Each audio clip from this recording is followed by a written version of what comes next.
nongeye kubasuhuza mwebwe mudukurikiranye kuri The 10X Show, nongera kubifuriza umunsi mwiza. The 10X Show rero nk'uko musanzwe mubimenyereye ni ikiganiro tubakorera icyegeranyo cyangwa se top 10 ahantu cyangwa se mu bantu cyangwa se n'ibintu hano ku isi. Wakibaza rero ngo uyu munsi top 10 yacu naguteguriye iki? Gusa mbere yuko nkubwira icyo naguteguriye, nabashaka kukwibutsa wowe ko wakora subscribe, like, share cyangwa se comment cyangwa se icyo twise ubutumwa bugufi ukabudusigira kuri channel yacu ya The 10X. Uyu munsi rero mu kiganiro cyacu naguteguriye top 10 y'abakinnyi bahenze hano mu Rwanda. Mu bisanzwe rero dusanzwe tubizi ko football ari umwe mu mikino ikunzwe cyane hano mu Rwanda, aho rero tunahasanga ko hari abakinnyi baba bahenze kurusha abandi, bivuze ngo abakinnyi baguzwe n'ama equipe bavuye mu yandi ma equipe ariko bakagurwa ku mafaranga menshi kurusha abandi. Ku mwanya wa 10 rero turahasanga umukinnyi bita Claude Niyomugabo. Uyu mukinnyi bivuga ko yaguzwe miliyoni hafi 12. Uyu mukinnyi kandi bizwi ko yaravuye cyangwa se yakiniraga muri AS Kigali kandi yaratijwe nabwo ni equipe ya Heroes FC. Bivuga ko yaguzwe amafaranga miliyoni 12, igice kimwe akagitwara, ikindi gice akagisigira muri equipe yazambukiyemo. Ku mwanya wa 9 rero ngufitiye umukinnyi bita Mushimiyimana Mohamed. Uyu mukinnyi twese tuzi bitewe n'ukuntu ari umukinnyi uzi gukina neza hano mu Rwanda. Navuga ko yakinye muri za CHAN, byumvikana ko ari umukinnyi udaciriritse, akaba ari nayo mpamvu APR FC yamuguze imukuye mu ikipe ya Police FC, imugura miliyoni 12 zose, mu gihe kontra yiwe se cyangwa ibyangombwa byari gutuma ajya muri Young Africans yo muri Tanzania byatindaga. Rero APR FC iravuga ati reka tube tuguze kuri uyu mukinnyi. Uyu mukinnyi twese turabizi ko yakinagamo hagati muri equipe ya Polisi, ubu ngubu akaba ari gukina kuri defense muri equipe ya APR FC. Rero ikaba ariyo mpamvu yamuguze amafaranga angana nka miliyoni 12 zose z'amanyarwanda. Ku mwanya wa 8 rero wakibaza ngo nuwuhe mukinnyi utugejeje ku mwanya wa 8 mu bakinnyi bahenze hano mu Rwanda cyangwa se baguzwe amafaranga menshi. Ku mwanya wa 8 turahasanga umukinnyi witwa Kwizera Pierrot. Uyu mukinnyi ukina muri equipe ya AS Kigali, hanyuma akaba yaraguzwe miliyoni 12,500 by'amanyarwanda.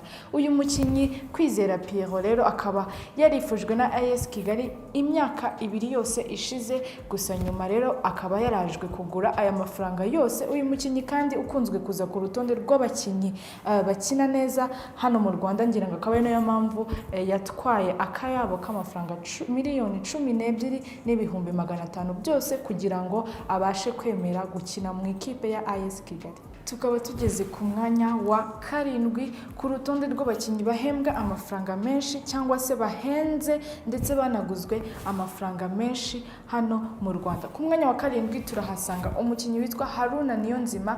Uyu mukinnyi wari umaze imyaka isaga 8 akinira mu gihugu cya Tanzania, byumvikana ko ari umukinnyi ukomeye cyane. Yageze mu Rwanda, amakipe menshi agerageza kumwifuza ashaka kumugura, harimo nka equipe ya Rayon Sport, gusa baza kunaniranwa bitewe n'amasezerano bari bagize. Uyu mukinnyi rero akaba ari kubarizwa muri equipe ya AS Kigali, ariyo yabashije kumugura miliyoni 12 n'igice. Akaba rero yarasinye amasezerano yo kuzakina muri AS Kigali angana nk'umwaka umwe gusa. Mu kiyongereyeho rero Haruna twese turabizi ko ari kapiteni wa equipe y'Amavubi, equipe nationale ya hano mu Rwanda. Ibi nabyo bituma aza ku mwanya wa 7 b'abakinnyi bahenze hano mu Rwanda. Tukaba tugeze rero ku mwanya wa 6. Gusa mbere yuko nkubwira umukinnyi uri ku mwanya wa 6 ku rutonde rw'abakinnyi 10 bahenze hano mu Rwanda, nakwibutsa ko wakora subscribe, like na share, uko nadusigira ubutumwa muri comment hano kuri channel yacu ya 10X. Rero ku mwanya wa 6 turahasanga umukinnyi bita Fitina Ombarenga. Uyu mukinnyi waguzwe avuye muri equipe ya Kiyovu Sport ajya muri equipe ya APR, akaba yaraguzwe miliyoni 17 by'amafaranga y'u Rwanda. Uyu mukinnyi rero nyuma yaho bitabashije ko ajya gukinira muri equipe yamwifuzaga yo mu bihugu by'i Burayi, akaba yarongerewe amasezerano y'imyaka 2. Uyu mukinnyi rero kandi navuga ko ari umukinnyi nawe w'umuhanga cyane, akaba ari nayo mpamvu yaguzwe amafaranga menshi na APR nyuma y'uko yitwaye neza ubwo yakinaga muri CHAN. Rero akari cyo cyatumye agurwa amafaranga angana nka miliyoni 17 z'amanyarwanda. Tukaba tugeze rero ku mwanya wa gatanu ku rutonde rw'abakinnyi bahenze hano mu Rwanda. Wakibaza ngo ku mwanya wa gatanu ninde uhagaze kuri uyu mwanya wo ku rutonde rw'abakinnyi bahenze cyane hano mu Rwanda. Ku mwanya wa gatanu rero turahasanga umukinnyi witwa Juma Nizeyimana. Uyu mukinnyi bivugwa ko transfer ye yakomeye cyane yagoye APR FC aho yamuguraga imukuye muri ekipe ya Kiyovu Sport. Uyu mukinnyi kandi bivugwa ko ngo yarasinyanye amasezerano na Rayon Sport, kandi nanone yari afite n'ayandi atararangira y'imyaka 3 muri Vision FC na ekipe yazamukiyemo. Bityo rero APR FC ikaza kumugura inarengejeho kwishyura Rayon Sport iyi miliyoni 1 y'amanyarwanda yari yarasinyiye nka ekipe yaramaze kugirana nayo amasezerano, iza kurenzaho n'iyindi 1 bitewe nuko atayikiniye, birangira APR iri kwishyura Rayon Sport miliyoni 2 z'amafaranga y'u Rwanda, inishyura Rayon Sport ndetse na Vision yari afite amasezerano y'imyaka 3 kuko yari atararangira. Bityo rero byumvikana ko uyu mukinnyi ari cyo gituma aza ku mwanya wa gatanu nk'umukinnyi uhenze hano mu Rwanda, aho yaguzwe amafaranga y'u Rwanda asaga miliyoni 11 zose z'amanyarwanda, wongeyeho n'izo zose APR yagiye yishyura kugira ngo imugure.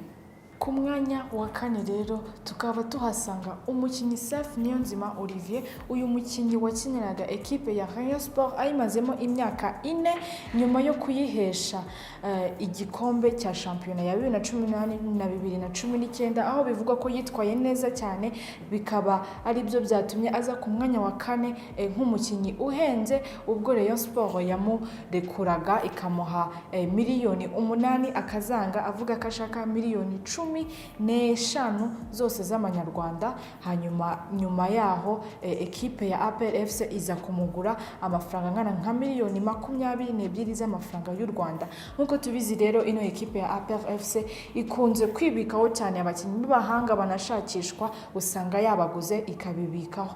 Bikaba ariyo mpamvu rero bitewe n'umurava cyangwa se ubudahangarwa Safi yerekanye muri shampiyona ya 2018-2019, akaba ari byo byatumye APR FC imugura amafaranga angana nka miliyoni 22 z'amafaranga y'u Rwanda.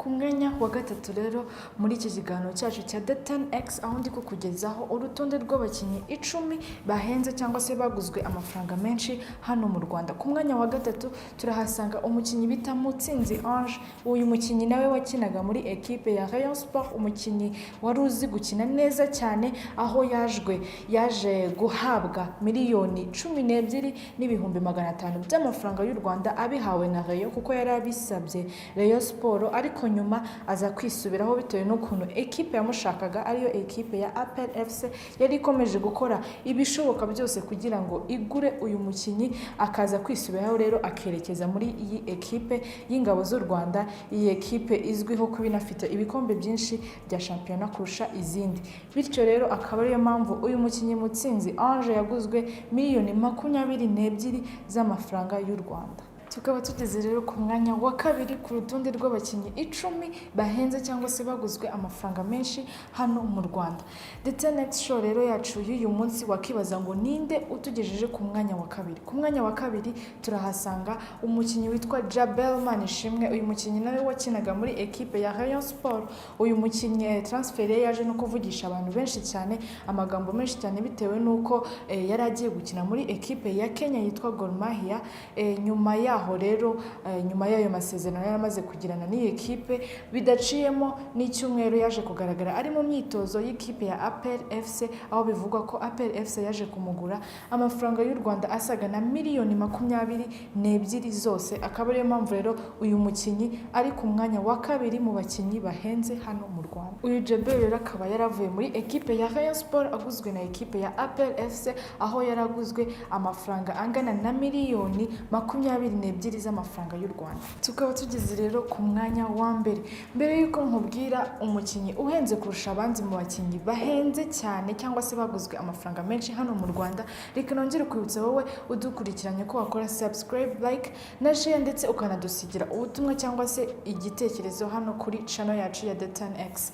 Twavuze abakinnyi benshi, ubu rero tugeze ku mukinnyi wa mbere. Ndabizi abakunzi b'umupira w'amaguru cyangwa se abakunzi ba siporo ubu ngubu mwatangiye kwibaza kwibaza ngo ninde uri ku mwanya wa mbere cyangwa se mwatangiye no kumukeka bitewe n'ukuntu uyu musore azwi cyane kandi agaragaza ubuhanga mu mupira w'amaguru.